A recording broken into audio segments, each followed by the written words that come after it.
सो hello बच्चों, doctor Pradeep Pawar once again.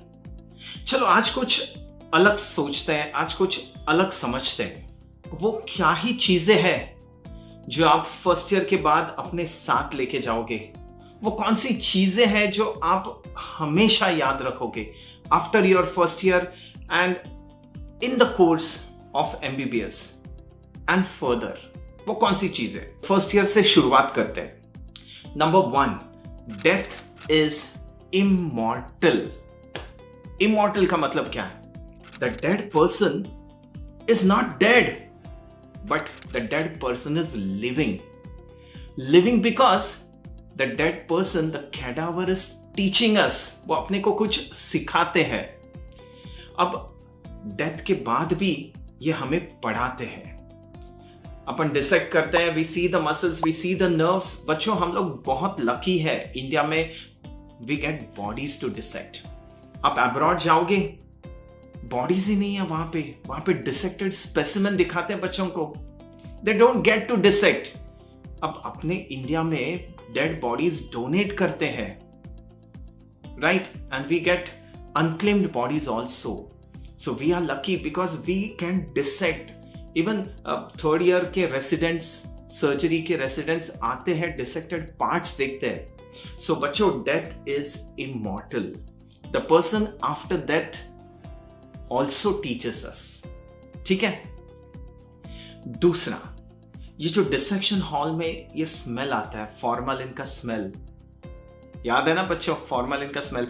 आप जब नए नए डिसेक्शन हॉल में आते हो, ये फॉर्मेलिन का स्मेल, किसी को चक्कर आ जाता है, किसी के एलर्जी रिएक्शन स्टार्ट होती है। Some of them start to get running nose, running eyes, allergic reaction. But over a period of time अपन यूज हो जाते हैं, है ना? पहले मास्क वगैरह लगा के आते हैं, फिर धीरे धीरे वो यूज टू हो जाते हैं। ये जो स्मेल है, this is going to remain with us throughout. आप ऑटोप्सी रूम में जाओगे, फॉरेंसिक मेडिसिन, आप पैथो में जाओगे, ऑटोप्सी रूम में जाओगे, you will get a different smell. वहां पे लाइव बॉडीज की स्मेल होती है।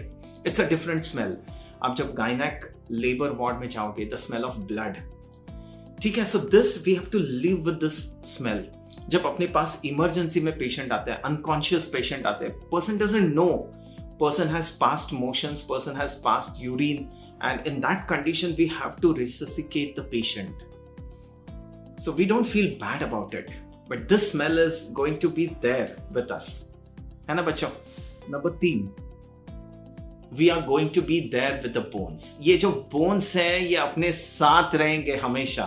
आप जब ऑर्थोपेडिशियन बनोगे, वो पेशेंट को एक्सप्लेन करने के लिए आप बोन लोगे, आप दिखाओगे ये ह्यूमरस है, यहाँ पे फ्रैक्चर हुआ है ना? So this bones will be there. We are living with the bones. मुझे याद है फर्स्ट ईयर में कॉलेज से आने के बाद My mom used to send me for immediately to have a bath. नहीं, घर में बात ही नहीं करनी है किसी के साथ, पहले जाके नहा लो, फिर आ जाना यहाँ पे हमारे साथ बात करने को। राइट? ये बहुत बहुत बच्चों ने फेस किया होगा। या फिर जब बोन्स अपन घर पे रखते हैं, the parents are very scared. आज भी मेरे पास एक सेट है बोन्स का, जो मैं पढ़ाने के लिए यूज करता हूँ, और I have kept it for my own purpose. ये चीजें अपनी होती है ना? तो मुझे याद है जब फर्स्ट ईयर में when I used to study and नीचे बच्चे, छोटे बच्चे खेलते थे, शोर मचाते थे, मैं ये स्कल है ना खिड़की में रखता था, धीरे से रखता था, and I used to move the jaw and I used to scare the children. तो वो भाग जाते थे, बस आराम से पढ़ो अब। So we are going to be there with the bones.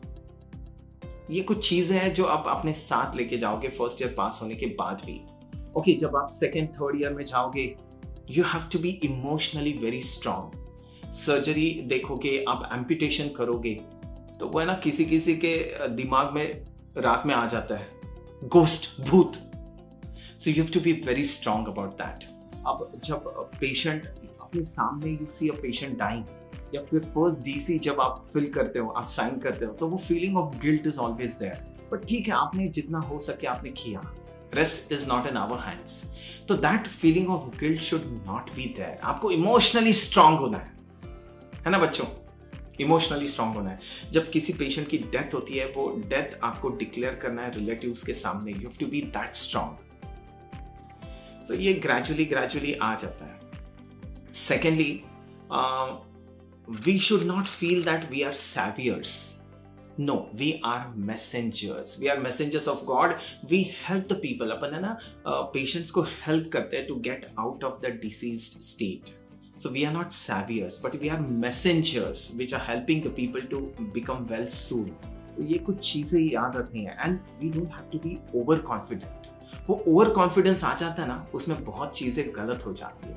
So be confident, yes, but do not be overconfident. So ये कुछ चीजें आपको याद रखनी है. एक तो इमोशनली स्ट्रांग होना है, मेंटली स्ट्रांग होना है. वो जो एम्प्यूटेट या फिर ऐसे कुछ करोगे तो वो it should not come in your mind. You should have a pleasant sleep. नहीं तो वो स्लीप डिस्टर्ब होती है ना. मैंने देखा है students are not able to sleep. वो रात में उठ के बैठते हैं. बट ये gradually you will adjust to all this. So बच्चों, ये याद रखना, ये कुछ चीजें हैं जो आप हमेशा अपने साथ लेके चलोगे. Thank you for listening to me. Thank you.